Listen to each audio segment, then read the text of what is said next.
जो चीजें अभी जो आप बात कर रहे हैं, देखिए आपने सुना, सुनील जी को भी सुन लिया शायद, और मैं सुनीलम अभी जी को भी सुन लिया। अब मैं पहुंच रही है मोबाइल पर आ गया हूँ, पहले लैपटॉप पर कोई था, मोबाइल कोई पर। दिक्कत नहीं। बस आवाज आप तक पहुंचे और आपकी आवाज हम तक आ जाए प्रॉपर, यही है। मैंने दो चीजें देखी ठीक। जो हम बात इसी पे करेंगे, शुभेंदु अधिकारी के समक्ष चुनौतियों की बात है, और है बहुत गंभीर किस्म की चुनौतियां। और उन्होंने ये कहा है कि भय आउट, भरोसा इन। तो क्या इसको ऐसे भरोसा किया जा सकता है कि भरोसा इन हो जाएगा? जो इतनी सारी बातें सुन रहे हैं, आपकी अपनी राय। देखिए, सुनील जी ने अभी बहुत शुभेंदु अधिकारी के बारे में जितना विस्तार से कहा और जितना गहराई के साथ कहा, मैं समझता हूँ वो काफी है अपने आप में। मैं तो इनको दूसरे किस्म का हेमंत शर्मा मानता हूँ, जो असम के जो हैं। अभी कहा है तो सुनीलम जी शुभेंदु ने, अधिकारी, सुनीलम जी ने वही कहा कि ये अब हाँ, होड़ मचेगी, मैं जहर उसको उगल शुरू सकती से वही मानता हूँ। सिर्फ इसमें ये है कि एक बड़ा, क्योंकि बीजेपी का, यानी पहले जब ये जनसंघ थी, एक बड़ा पुराना स्वप्न था कि भाई 1952 से कि कभी पश्चिम बंगाल में हमारा एक छत्र राज हो। क्योंकि जनसंघ के संस्थापक डॉक्टर श्यामा प्रसाद मुखर्जी का जन्म कलकत्ता ही, बंगाल का ही है। तो जाहिर है कि उनको बड़ी, कि आज सबसे बड़े, अगर उसकी बॉडी लैंग्वेज पढ़े अमित शाह की, आपने देखा होगा, तो एक एक तरीके का दर्द उनकी बॉडी लैंग्वेज में झल प्रतिबिंबित हो रहा था।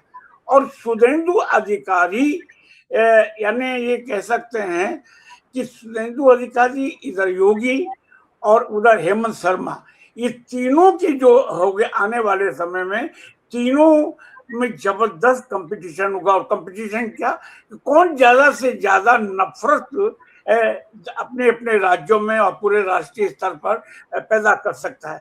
हमने शुभेंदु अधिकारी ने तो अभी कल परसों कहना भी शुरू कर दिया कि साहब, मैं देख रहा था एक वीडियो कि हम इसे गाजा बना करके छोड़ देंगे। तो ये शब्द गाजा उनके मुंह से निकलना ही अपने आप में बहुत खतरनाक संकेत देता है कि आने क्या आप क्या करेंगे। इसका मतलब ये कि पश्चिम बंगाल की जो में 30-40% जो अल्पसंख्यक हैं, उनको सीधी चेतावनी है, भय। तो आप विश्वास कैसे प्राप्त करेंगे जब आप अपने भय से अपने सियासी सफर को शुरू कर रहे हैं। और माने मुख्यमंत्री की शपथ कल आप ले लेंगे और इसके बाद तो मनमानी ढंग से आप करने लगेंगे। जैसे कि अभी सुनील जी ने कहा कि मैं देखा था कि 4 उनके जो विश्वस्त लोग थे, अलग अलग समय पर वो अंतर्धान हो गए, उनका निधन हो गया। आज भी वो रहस्य बना हुआ है उनके। तो रहस्य। इसका मतलब नहीं, इसका मतलब यह है कि आपकी जो पूरी राजनीति है, वो कहीं कहीं ऐसा लगता है कि हिंसा में लिप्त है। तो आप पश्चिम बंगाल, एक, ये मान के चलिए, जो बंगाली है जो मूल है, एक इमोशनल और सेंटिमेंटल होता है और उसको बहुत आसानी से कहीं भी ले जाया जा सकता है। लेकिन पश्चिम बंगाल एक सीमा के बाद सहन करेगा शुभेंदु अधिकारी को, इसमें मुझे थोड़ा संदेह है। क्योंकि एक भद्रलोकी संस्कृति भी रही है, वहां से जन जागरण होता रहा है। अगर आप 19वीं सदी का और फिर 20वीं सदी का शुरुआत का देखें, तो इतना जल्दी अमित शाह ये सोचते हैं कि हम शुभेंदु अधिकारी के माध्यम से पश्चिम बंगाल की इथोस को बदल देंगे, उसमें मुझे भी संदेह लगता है। लेकिन देखिए, ये तो सभी जानते हैं कि इस समय 27 लाख लोग, और उससे पहले 91 लाख लोगों को तो पूरी तरह डिलीट कर चुके हैं। 27 लाख लोगों का मामला सामने है। तो जाहिर है कि 91 लाख लोगों का भी मामला उठेगा जिनको बहुत पहले शुरू में डिलीट कर दिया गया था। कैसे शुभेंदु अधिकारी उसको सामना कर सकेंगे। तो मैं ये समझता हूं कि पश्चिम बंगाल पूरी तरह से शांत रहेगा, ये इसमें मुझे कई तरह की आशंकाएं हैं। और जाहिर है कि ममता बनर्जी का जो जानते हैं संकल्प शक्ति बड़ी जबरदस्त है। उन्होंने लेफ्ट की 34 साल पुरानी सरकार को पानी पिला दिया है। उनकी संकल्प शक्ति, उनके, हालांकि उनकी कामकारी शैली से मैं पूरी तरह से सहमत नहीं हूँ, फिर भी तो ऐसे में वो कहाँ तक उसको स्वीकार करेंगे, कहाँ तक, मतलब मैं समझता हूँ वो खामोश रहने वाली नहीं है। अखिलेश यादव जो 2 दिन पहले पहुंचे और कि हम आपके साथ एकजुटता प्रदर्शित करने के लिए, तो ये मामला सॉरी पूरे बड़े राष्ट्रीय स्तर पर चलेगा। तो शुभेंदु अधिकारी के लिए भी इतना आसान नहीं रहेगा। अगर वो करेंगे तो हिंसा फैलेगी, और हिंसा फैलेगी तो व्यापक स्तर पर फैलेगी। और पड़ोस में, क्योंकि जो आपका जो नेबरिंग नेशन है वो बांग्लादेश है, तो इसका भी रिफ्लेक्शन होगा। इसको भी हमें ध्यान में रखना चाहिए कि वहां पर उसका क्या असर पड़ता है। अगर आपने ज्यादा से ज्यादा हिंदू को एजेंडे पे काम किया तो उसका असर बांग्लादेश पर भी पड़ सकता है। और अभी सामने ये है कि बांग्लादेश ने कोशिश कर रहे हैं कि चीन से दोस्ती करने की, उसके विदेश मंत्री से बात हुई ऐसे, और यहाँ पे भारत को थोड़ा सा कई मामलों में थोड़ा सा इग्नोर भी किया है। तो ऐसी हालत में शुभेंदु अधिकारी के लिए इतना आसान नहीं होगा। It is a very tight rope walk. जी संजीव जी। जोशी जी, मैं समअप आप करिएगा यहाँ लाके। मैंने जैसे अभी कहीं हम लोग तमिल, आपका एक तो हेड स्पेस कम कर लीजिएगा, हेड स्पेस आपका हेड कट रहा है थोड़ा सा, उसको मोबाइल को, हाँ ये थोड़ा सा आप दिखे हेड। जी जी।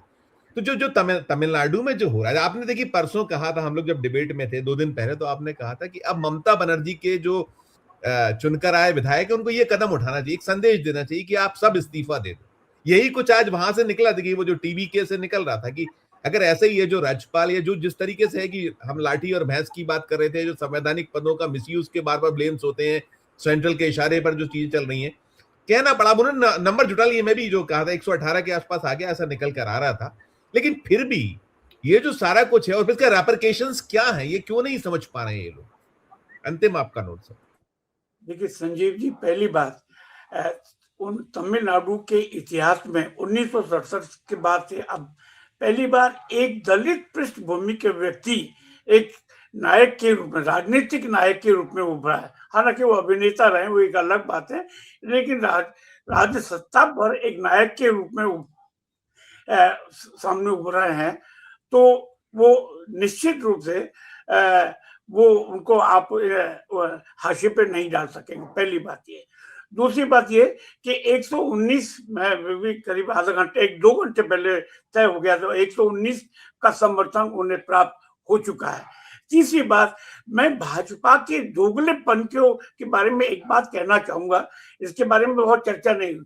1996 में मिस्टर अटल बिहारी वाजपेयी को 161 सीटें मिली थी लोकसभा की, और उस समय राष्ट्रपति थे डॉक्टर शंकर दयाल शर्मा, कांग्रेस के राष्ट्रपति थे। और उन्होंने कहा कि हाँ, एक लार्जेस्ट पार्टी जो है वो बीजेपी आई है और मैं उनको मौका देना चाहता हूँ। तो लेकिन उनको अपना बहुमत जो है सदन में सिद्ध करना पड़ेगा, उसके लिए मैं 13 दिन का समय आपको दे रहा हूँ। उन्होंने काफी कोशिश की, अटल जी ने और अडवाणी जी ने दोनों मिलकर के उसको कुल मिलाकर के 194 सीटें में प्राप्त कर सके, जबकि उनको जरूरत थी 272, 285 में काफी कम थे। मैं यहाँ इस बात को दर्शाना चाहता हूँ कि जब सदन में फैसला होना है, यहाँ कर्नाटक का आप ले लें, अब इनको मनोरम जी को याद होगा कि 2018 था, उस समय जो भारतीय जनता पार्टी के 104 थे, 104 थे बीजेपी के पास, बीजेपी 104 सीटें थी, और उसको भी मतलब कांग्रेस जेडीएस 37, 115 थे। मैं ये कह रहा हूँ कि ये जो आपकी जो भाजपा है और संघ परिवार है, इसके जो मानदंड जो हैं, राजनीतिक मानदंड और सांस्कृतिक मानदंड इतने बदलते रहते हैं, और सब संविधान का जो जिस ढंग से मनमाने ढंग से उसका दुरुपयोग करते हैं, ये अपने आप में। लेकिन मैं समझता हूँ कि तमिलनाडु में, जैसा कि और हमारे पैनलिस्ट ने इस बात को कहा कि अगर इस बार इसको विजय को वापस कर दिया गया तो इसमें कोई शक नहीं कि इससे पूरा तमिलनाडु, बल्कि इसके साथ साथ द्रविड़ संस्कृति का इतना तेजी से उभार होगा कि इसमें सबसे ज्यादा नुकसान बीजेपी को ही होगा। जो आज 1 सीट मिली है, उसके बाद कोई 1 सीट भी नहीं मिलेगी।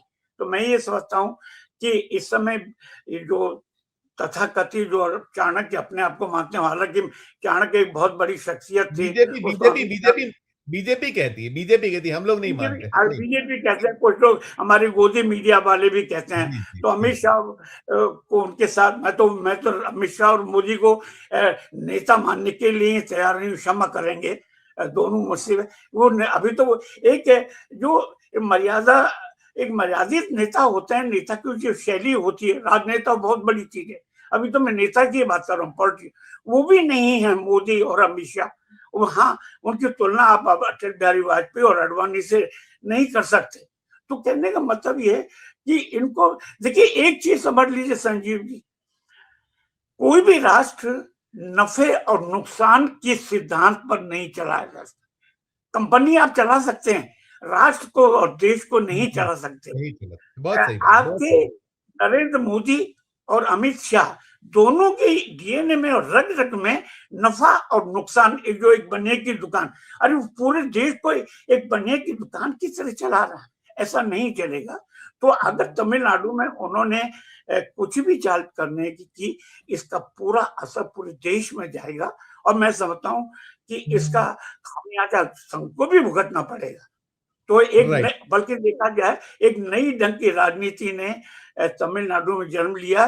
देखिए, डीएमके और एआईडीएमके के रूप में एक ओबीसी का वर्चस्व रहा है 1967 से, क्योंकि 1967 में कांग्रेस की आखिरी सरकार थी जिसके मुख्यमंत्री थे भक्त वत्सलम। उसके पास एक ओबीसी लगातार, कभी डीएमके कभी एआईडीएमके, लेकिन ये पहला समय है कि जो दलित जो है उसका उभार हुआ है, और उन्होंने अपने नायक को देखा है इसमें विजय की। मैं समझता हूँ राइट, कि इसको राइट। अगर थोड़ा सा वो किया गया तो बिल्कुल, बिल्कुल, बिल्कुल। इसको समझना होगा अमित शाह को और नरेंद्र मोदी कि अब ज्यादा चाल चलनी नहीं चाहिए।